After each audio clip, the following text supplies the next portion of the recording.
Let's get physical, physical. I wanna get physical. Manasvin nivedin garimashanti.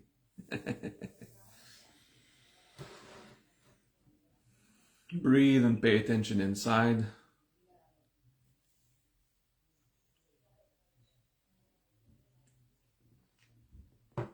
And incarnate yourself.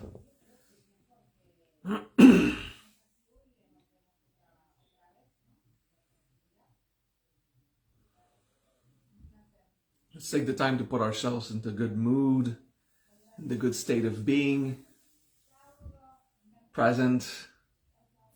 Those who've seen last week's class on the great magical agent, I invite you to remember this Kabbalistic mem substance everywhere, which is already charged with the base intention of the creator, of Eheye, or Brahma, depending on your point of view. It's already charged with the intention that supports nature as it is.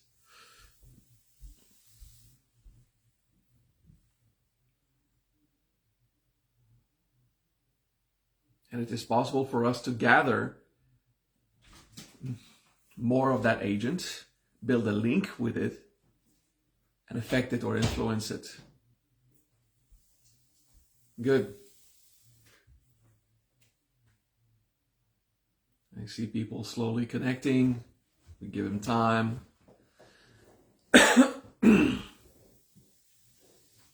All right.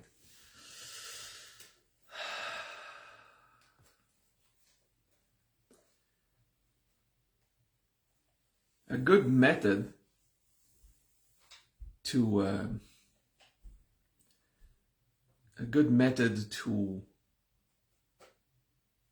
charge, to gather more of that magical agent is any chi gathering method, qigong. There's a qigong where you use your chi, and there's a qigong where you gather it. The magical agent is more than ki. Ki is just one aspect. There's prana, mana, prakti, shakti, all the various substances that are used as energy. Okay, they're all part of the great magical agent.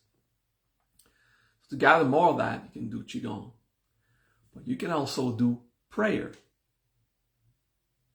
Simple prayer, any kind of prayer. Just it's the supernatural resource.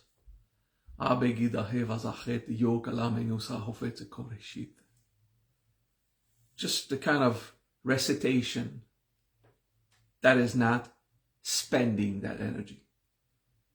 If you do the Dharani Svali, Mahashvali, you are spending that resource because you're invoking an effect. But when you pray without invoking an effect, you are gathering that energy. Guru Brahma, Guru Vishnu, Guru Devo Maheshwara, Guru Sakshat Para Brahma, Tasmai Shri Gurave Namah.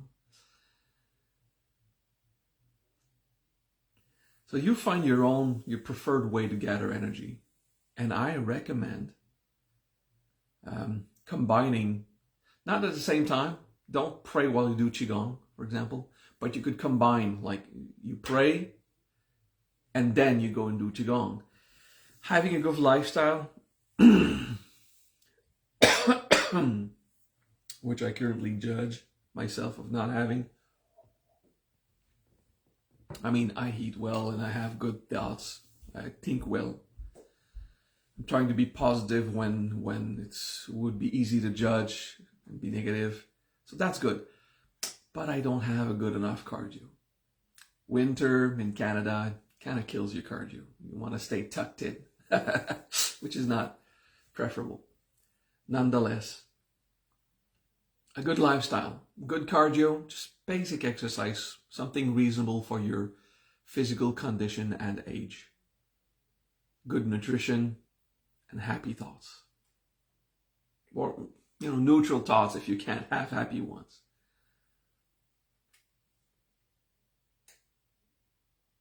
And chi gathering techniques, yoga, pranayama, prayer, Yeah. So all of this will amass more of the supernatural resource.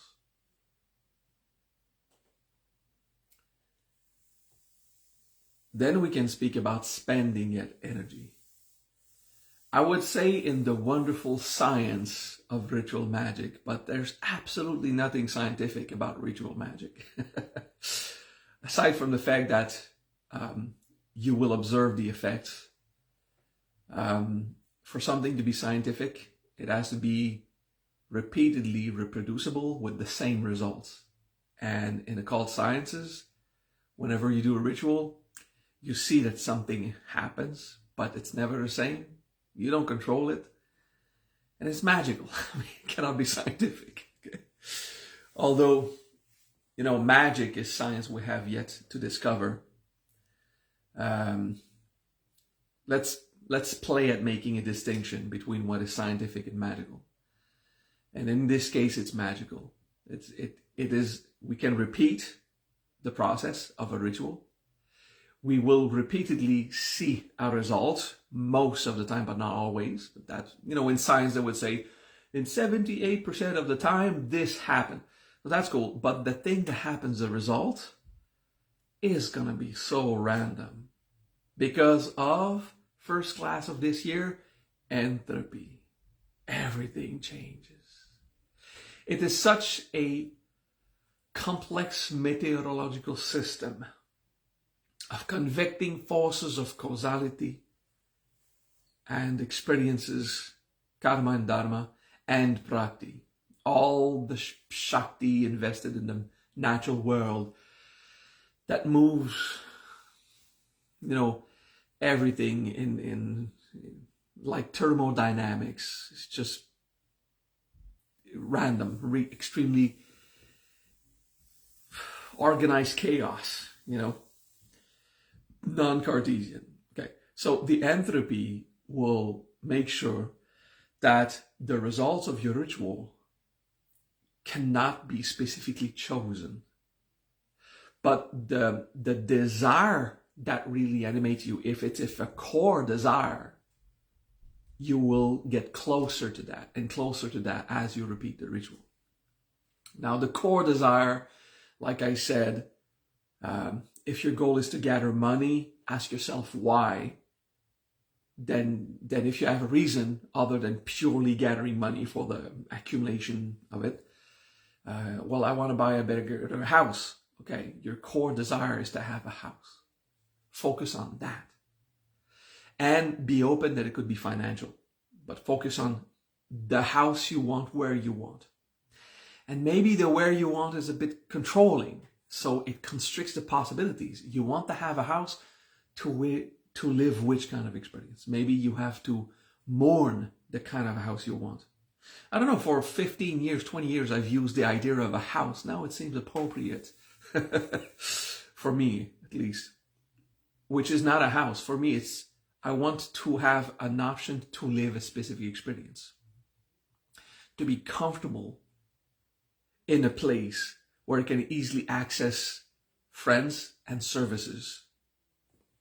I should focus on that, So basically, it takes time for us to identify the core desire. And you have to be realistic. Let's say my core desire is not to die, and I am already 102 years old. And I want to start training to be immortal. Well, right there, those immortals that we've rarely heard about that live up to 200 years, they're not immortal. They just have an extremely long lifespan with a functional body. Like they look old as shit. Some of them we have pictures. Is it Li Yongji, this Chinese guy that we've got pictures because he worked for the Chinese government for more than 200 years, which is incredible. And we know that because in the Chinese government for a very long time, centuries, when you work for them for 50 years, you get a prize. Like, thank you for working for us for 50 years. They have a special prize.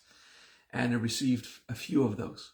Like every 50 years he got them. And we got pictures after the invention of the camera. I think he was born in 16 something and he died in 1933. Anyway, it made it into the Washington Post. Imagine that. So yeah, there are people who live extremely long, but they spend their life focused on that, entire life since youth. So because it is a dream of all people above 60 to be healthy forever, be realistic. Maybe it's not going to be possible. And if you have focused on other things in your life and what you want to gain, maybe this is not going to come. So I take a completely unrealistic goal to show you that example, okay?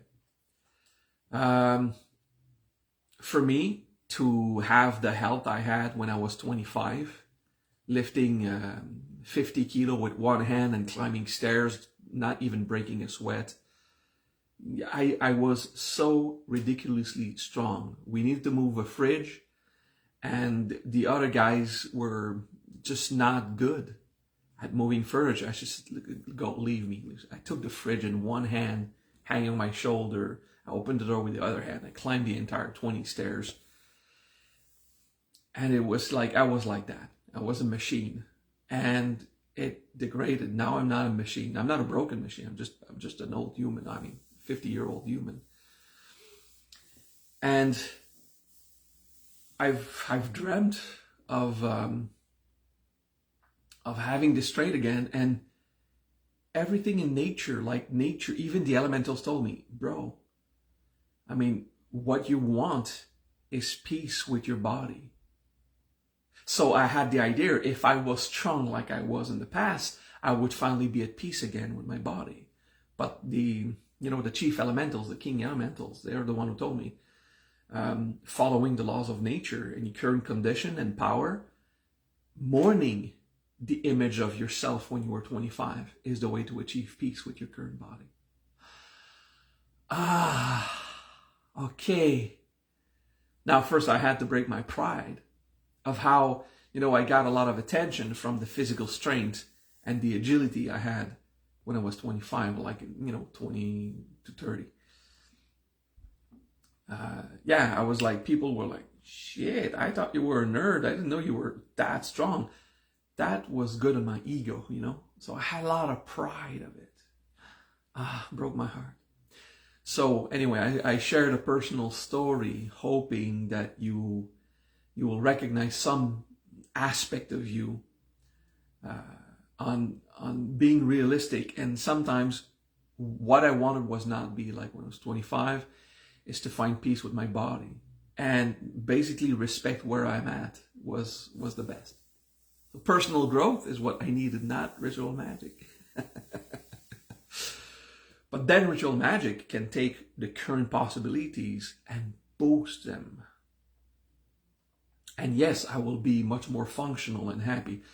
I remember last year I was in a bad place physically, and I did some meditation and then ritual magic, and I became really functional. I was impressed with myself. But it is because I took the time to do an actual ritual. And I boosted my physical capacities in the measure of what was possible. But now I could, walk up a mountain and keep going, and I was fine. And I felt great. I felt physically great. So it's pretty cool. I've done it. And it was not just like random or false hope, or I did a ritual and it gave a result. Like immediately, the day after, I was more able physically. So that's pretty cool. You see, in the respect of the current condition, how can I boost my current potential to its maximum or close to its maximal without dreaming of something not achievable in the current possibilities? And this, what is my current potential? I don't know. I'm saying I, but I mean everyone. What is our current possibilities? We don't know.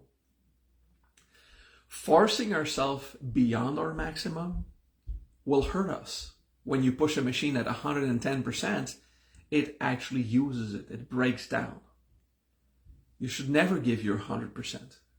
You should always give your 70%. That idea, this productive, maniacal production of the industrial world where you have to be performant and give more, what it does is it breaks you, okay?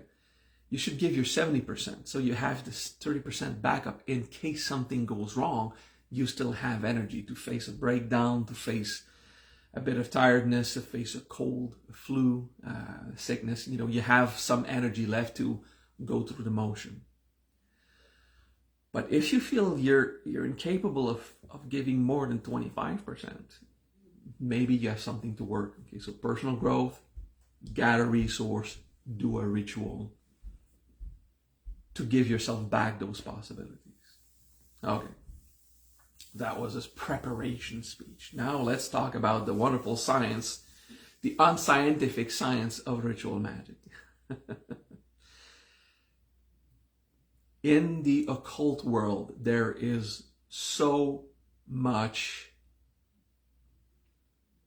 traditions, symbols, possibilities of doing a ritual. There's so many people who've done so many different things. Some did voodoo and killed chickens. Some did, druidic stuff, gathering rocks and plants. Some did Kabbalah and or Hindu occultism. There's so many ways that we're not going to explain them here and now. Although I studied a lot of it, except the chicken part, I'm sure there was a little time in my lifetime I was less scrupulous. And if I had money to buy chickens, I would have tried it. But that time has long passed. I have the money now. I don't want to kill chickens. Blood magic is not my thing. Although I did blood magic with my own blood. When I was young and crazy, it was, I don't know, early 20s. Like, I have to discover everything. What about that? You can get the results by just being kind and using simple ritual magic. Why use blood magic? There's just no point. Okay. I think there's something broken in people who must go through the gore aspect. They need the emotional drive, the dramatic aspect of the ritual to make it. They think it's going to be more powerful now. It's not. It's going to be a different motivation. So motivate yourself with identifying your real motivation, your real desire, the core desire you have, and spending time doing it. Do the ritual and do it again and again. Okay, we spoke last week of the magic blade of grass. If you do it for a month, you have a month worth of magic grass, of just picking one blade after a month. If you do it for a year, you have a 1 year charged blade of grass. Watch last week's video if you want to know what I'm talking about. If you want, ritual magic, basically assemble objects, symbols, and correspondences that all seem to link together according to the different traditions. So I will encourage you to study numerology and chronology. I don't know how to say that, the occult art of dates and time. So if you want something about justice and equity, you'll do the ritual every Thursday for a month, or like 4 in a row. So the number 4, but the day is Thursday. You'll use a color blue, link 4 blue candles. The symbol is a cross, okay? If you want strength, you're gonna do it on Tuesday. Why? Because Tuesday is the day of planet Mars, which is the god of war, but also the god of Gevurah, Elohim Gibor in Kabbalah. So there takes a lot of learning correspondence if you want to understand Why? If you don't want to spend 3 years learning all the basic systems, why these correspondences, then at least follow a chart. There are charts available in the Magia. There's a single chart called the chart of correspondence, where there's a few ideas like for this kind of thing, you'll use that many candles, that many colors, that many kind of symbols, and then that day of the week, which kind of angel you want to invoke, and so and so.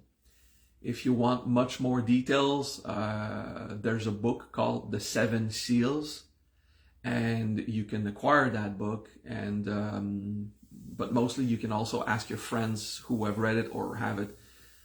You can get free PDF of the Q correspondence page. I'm writing a book on archaeology right now, the 10 archangels and how to do rituals to them. That will come out. You know, when I write a book, it can take a year to write.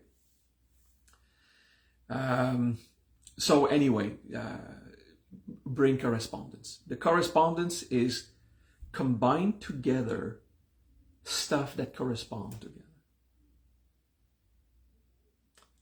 And that fit with your core desire. You'll have to do more studies than what I'm saying now, okay?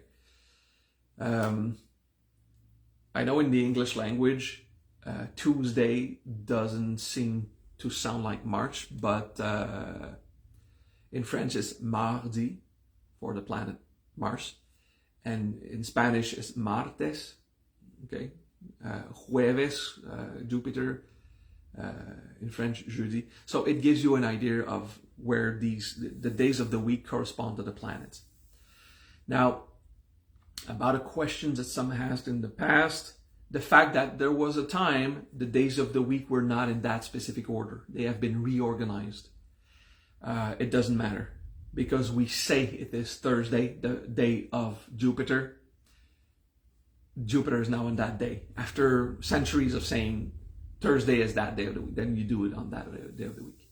Okay, and it works. It fits with the correspondence, even if we have changed it, because the first time we have built a calendar with 7 days in a week, it was still 7 days, because there's no logic in splitting the weeks in different amounts, and they were built according to their experience. And now our experience, since the industrial era, our experience have completely changed and adapted to the new version, so it fits. Okay, I won't give more explanation, but there could be a 2-hour class on that, which is not really important. The day of the month, if you do something monthly, you will choose the day of the month that is numerologically accurate. Okay, now if you want to be obsessed with numerology, okay, and you want to do something that corresponds to the number 4, you will wait for the day of April in our society. I know, I think it's China that follow a different calendar, but I'm not sure. In another society, it would follow their standards, which is still fine. But let's say you're in November and you want to do this ritual as fast as possible, but the best possible day is the 4th of April at 4 p.m. Well, are you going to wait 6 months to do your ritual? Probably not.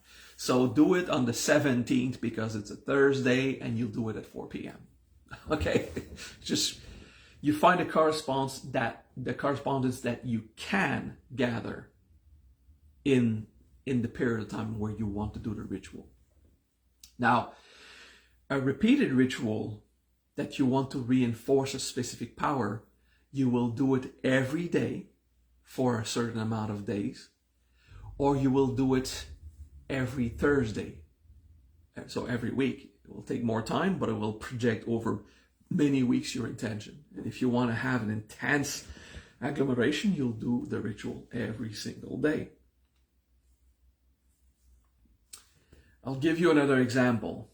If you do a ritual, but you can't always do it at the same time, because of your work schedule, your responsibilities towards your family, planned activities and stuff like that. So one day you do it in the morning, the other day you do it in the afternoon, the other day you do it in the morning, and then it's the evening. Okay, so you don't have the correspondence of the time of day. but you have the daily charge. You have it daily, so that works. Okay, so what is important in the correspondence is gather together the correspondence that you can gather. There will always be some of these correspondences that you just can't, that it doesn't fit in your schedule, your budget, your possibilities. You should have a symbol drawn in gold on the dark marble slate. I'm sorry, but financially, to do a ritual, I mean, it's awesome if you can afford it, and then have a crafter do it, you know, and yeah, you have $500 of melted gold to draw a symbol, to mold into a granite little 1 square foot plaque that and then you can do all your rituals to Michael and Tiferet and all the rituals about 6. If you do a 6-pointed star in gold in dark marble plate, you have the royal plate, the royal ritual plate. It costs a fortune. I don't have one, never needed it, but it would be an extra correspondence for everything about the 6th plane, the Dharma, the health is an influence, the feeling of royalty, supernaturally gather respect from others. Be careful not to fall into the manipulative rituals where people start to magically adore you. Don't want that, because there's karma to it. But if you want to eliminate disrespect, if there's a disrespect, which is other people's arrogance towards you, you can actually just have a respect. It's not where you make people adore you, but it just takes the disrespect and it kind of grinds it down. And the others will not feel like abusing of you, for example. Okay, so if you have a high budget and you have built a relationship with Archangel Michael, you've meditated on Tiferet, those who have done the Shema Amphora have access to that. If you have cultivated a relationship with the Arbatel of Olympic magic, okay, give you ideas. Then okay. So I'm just giving an example of if you have invested on that specific object, I mean, it's going to be a whole lot. You know, you have that extra correspondence. And the money you invest has a certain weight. I'm always in favor of going cheap. Don't invest too much money on your ritual magic. It's better to invest time. Because if you invest money, the time it took for you to gather that amount of money will give you the same power as the amount of time you gather. Do you understand? So if you're very wealthy and you invest $1,000 into your occultum, and you know, like maybe a place or maybe just the material that you fit in a box, and the box itself is engraved with holy symbols, it's sacred and everything, the amount of money, but it costs you $1,000, but you make $1,000 a day, then, or $1,000 for you, it means nothing. All right, you got this super cool thing, but it's meant that amount of time or that amount of energy for you. Now, if you're poor, why the hell would you invest $1,000 in a box? But anyway, if you invest a month of energy and work in it, it has the power of 1 month. Okay, do you understand? So it's more powerful for you than for someone who is very wealthy. Okay, because it's all about how much of your human experience was invested in the occultum, which is the material you use and the area you will consecrate to ritual magic. I have not a specific place to do ritual magic. I have a few symbols. There's actually here in this seat where I do my rituals and where I would do my prayers, because this is where I've elected to give my classes and make this is a holy place. But just right here, like about 1.5 meters there, is my video game seat, and it is not blessed by occult magic. It's blessed with skill and performance and video game fun. Okay. Nonetheless, gathering correspondences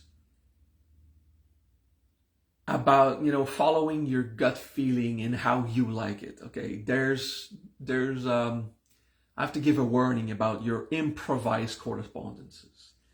But for me, my little rainbow plushie means something to me, so I'll use that in my ritual. And this is my favorite spoon, so I'll use my favorite spoon to put the incense on the incense burner.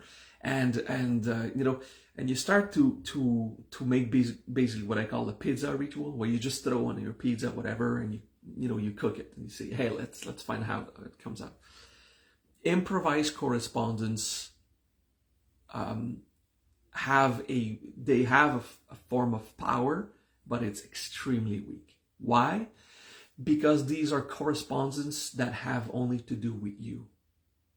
And what we want in correspondence is to find correspondence that you can find everywhere in nature. So it's not about your personal correspondences, because what you want when you do a ritual is to affect nature, not just you. You want to affect the universe, the karma, the causality of events, the dharma of experience, the manifestation in prakriti, the nature, okay? You want to create in this world something, so you need to use a correspondence of the world. Of course, they're non-scientific, but they have been stamped and approved by every tradition. They're pretty much all the same, because whoever did ritual magic for enough time and did enough observation of nature ended up with the same kind of correspondence, because they have seen this is how nature works. Okay, so that's why the default correspondence are the most powerful, because they've been approved by many people. Let me take an example. The index for the Hindu is the finger of fire, the element of fire. But for the Japanese, the index is the finger of the element air and wind. Why is it different? Well, for the Indians, those who live in India, heat and fire is the most powerful force. It is the thing that destroys a crop. It is the thing that has the most destructive power. So they say, this is a finger of power, so it's the element fire. For the Japanese, the element that has the most destructive force, the most effect on them, is hurricanes, wind. So this is the finger of air. But at the core, it is the finger of what has power, what can have the most powerful effect. So they ended up with the index is the finger of power. So you see, in my system, this is the finger of understanding, of feeling, of wisdom and experience, of power, of grounding and vacuity, so also paradoxes. Okay? And then they fit with all the different 5 systems that I found, because whoever put the element on which finger did it according to their geography, their geographical reality, their meteorological reality, their demography, their experience of life and nature. Okay, so in the end, all of them agree to the same kind of thing. Okay, at the core. On the surface, then depends on everyone. The creator is Brahma, for one. And the other, no, it's a Heye. And the Christians say, no, it's the Father who created everything. Yeah, but it's the same thing. Father, Christ, Holy Ghost is Heye, Ea, and Yahweh. It's Brahma, Vishnu, and Shiva. The Holy Trinity is identical in every tradition. Okay. For the Egyptian is Osiris, Horus, and Isis. I gave many classes about the Trinity, which is identical in experience for everyone. So these correspondents all end up being the same. Good. So that's the end of that chapter of that speech. Finding correspondences will be part of your quest. I do recommend you use the correspondence on the Mahariya. Those who have access to the repository, look inside the repository. Okay, that's mahariya.org/repository. It is a folder filled with documents. And if you cannot find it in your own language, because there's subfolders, Espanol, English, Français. If you cannot find it in your language, go to the English. In the English, we have put much more. But start with your language. Maybe it's there. The charts of correspondence is somewhere in there, and you have the basic. Okay. Gather as much correspondence as you can. Do it with the numerological reality. If you do a ritual about gaining a skill, then you'll go for 3 for intelligence or 8 mechanical understanding. And 8 is also Raphael. There's no specific day of the week because there's no 8th day of the week, but there is a day to Mercury, miércoles, which is Wednesday in English. Okay, the day of Mercury. So Wednesday is the best day to do a ritual to Raphael, to understanding, to gaining skills, medicine. Okay, let's say you want to do a ritual to health. It can be the correspondence of number 6 with Michael, because then it's just like the blessings of the energy of the golden light of Tiferet for health. It can be also Wednesday for, I'll let you decide if you do a ritual of 6 on which day you want to do it. Follow the correspondence and then pick one.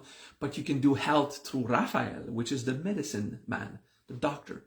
Mechanical understanding means understanding the body and having revelations on the best course of action to diagnose. I prefer you get a diagnostic from a doctor, but to also diagnose your metaphysical condition, if you want, for how you came with that sickness and illness, and was the proper states, the proper process. Then ask Raphael to accompany you in the healing process, so the mechanics of your body healing will go better. You can also get the health benefits from Gabriel, and then it's Monday, Lunes, the moon, planet Gabriel, Yesod, Yetzirah. All these correspondence come together from Gabriel, number 9. So it's not going to be the 9th day of the week, but it's going to be at 9 o'clock in the morning or in the evening. So there's 3 you can combine. Should you do number 6, 8, and 9? Get all you can from the health benefits. Yes, much longer ritual, much more correspondences, much more like a pizza. Oh, the more you put, the more it's a pizza ritual. Okay, and you should, I'm not talking about the Italian pizza, which is like everything is balanced with everything. It's like so calculated. I'm talking American pizza, where the more you put on, the thicker it is, the more sloppy it is, the better it is. Also gives you heartburns most of the time. Okay, so the pizza ritual, try to avoid it. Pick one influence. Focus everything on that one. If you want both influence, how about you do a ritual on Monday with all the energy of Gabriel, and then on Tuesday you have a break, and on Wednesday you get all the energy of Raphael, and then you relax, you let it go, you give it time to act, you do other things for your health. But on Monday and Wednesday you do a ritual to Gabriel and then to Raphael. But the ritual to Raphael is specific to it. Okay, so instead of having the one pill that gives you everything, you do a ritual, you let it act, you don't freak out, and then you do another ritual, you let this one act. You want to do one on Friday? Well, Friday is the energies of Haniel.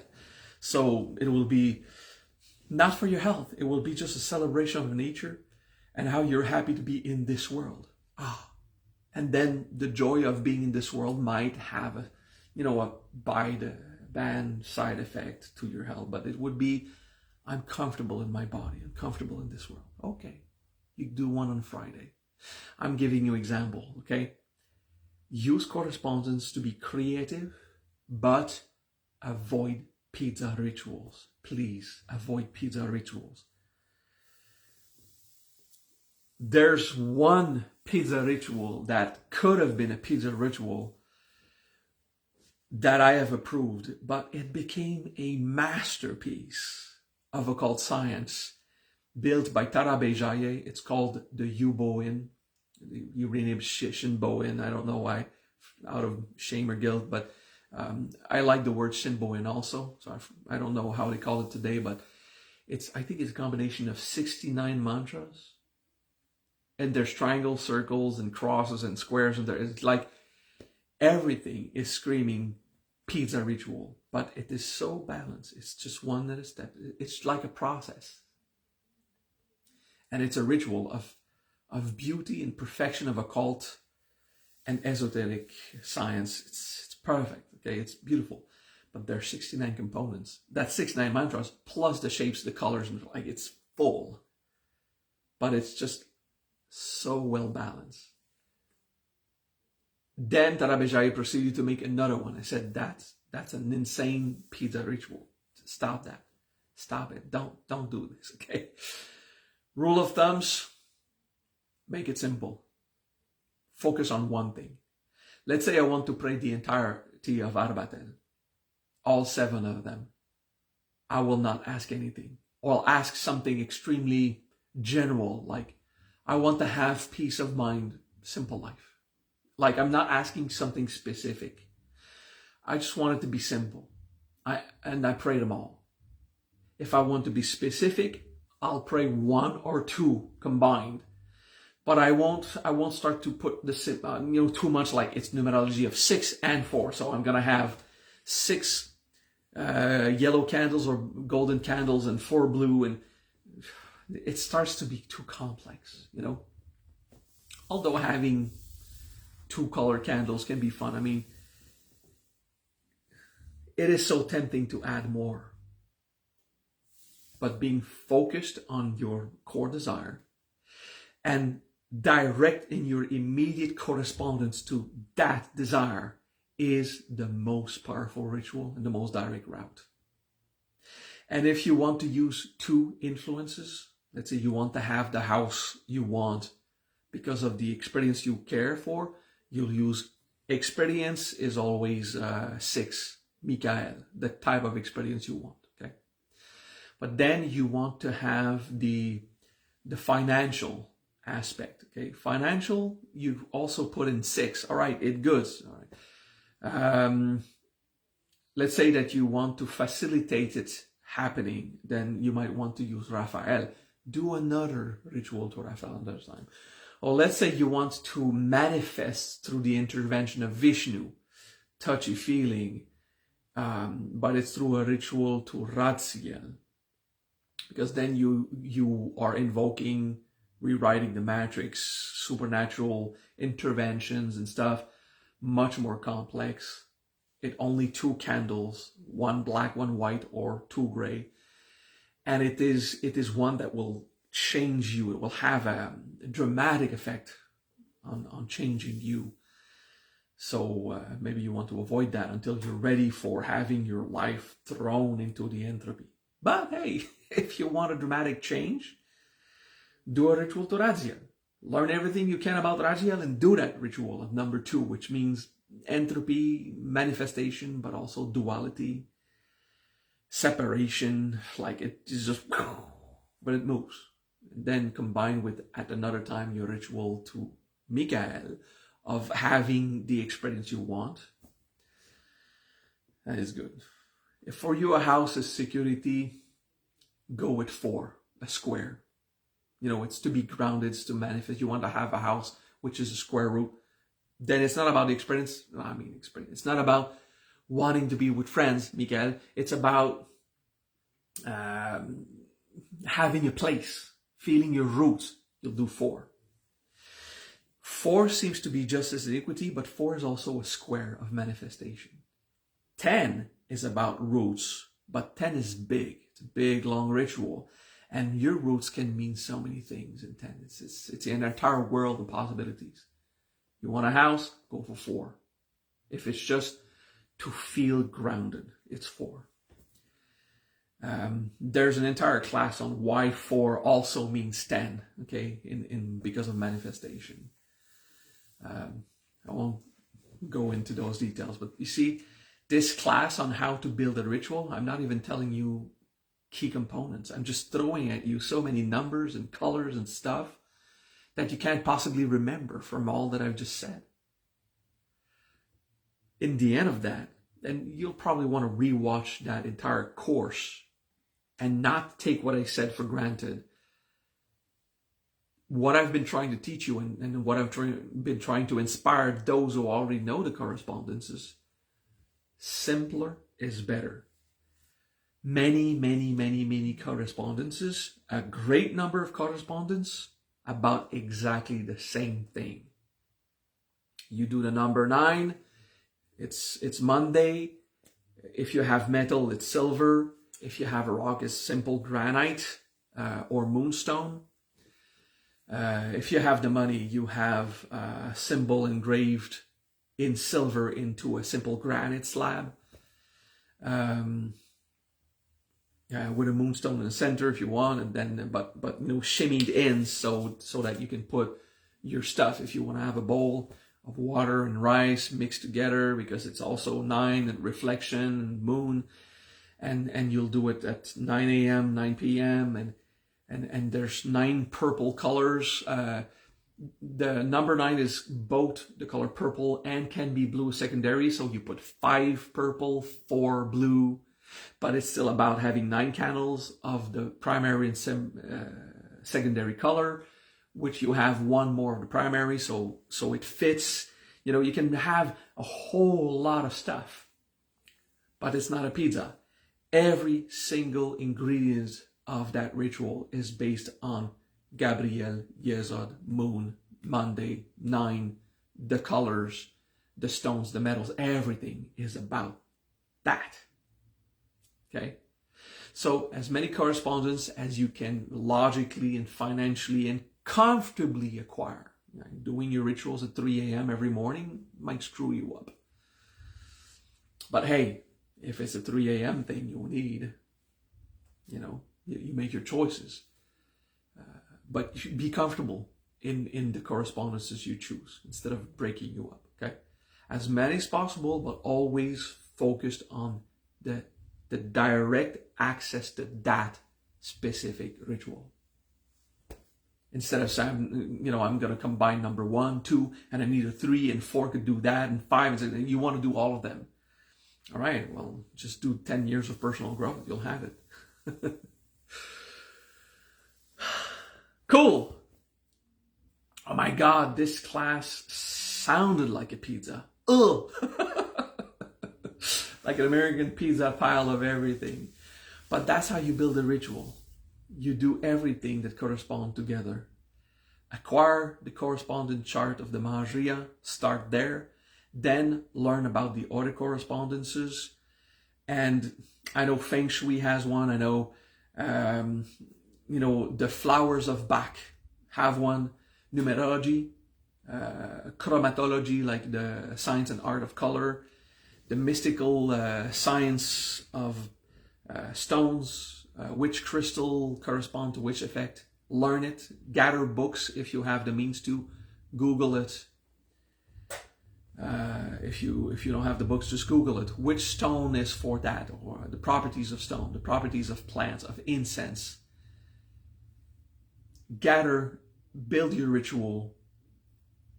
Always invoke something holy, or an entity or type of being that you've built a relationship with. I like to put the elemental kings, fire, air, earth, and water.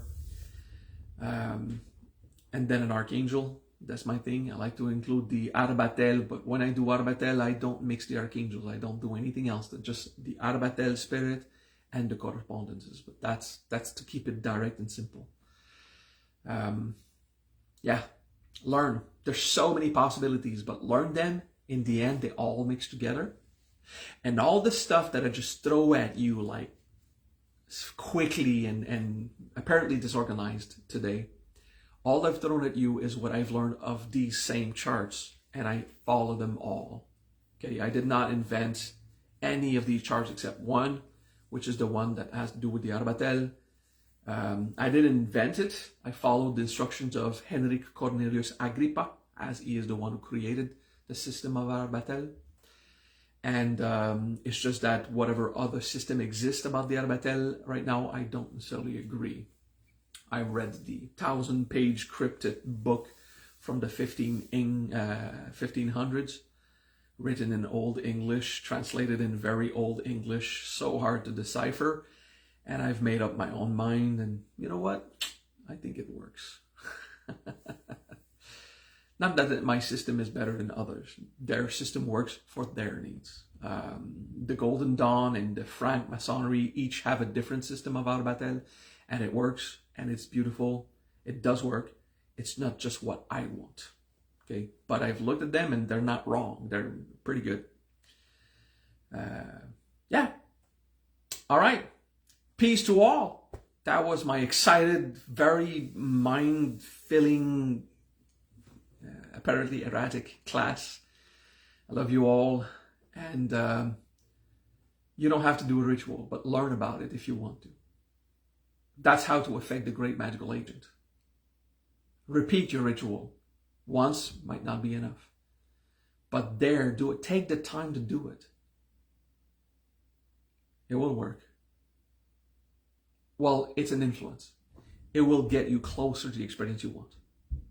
See what happens. Booyah.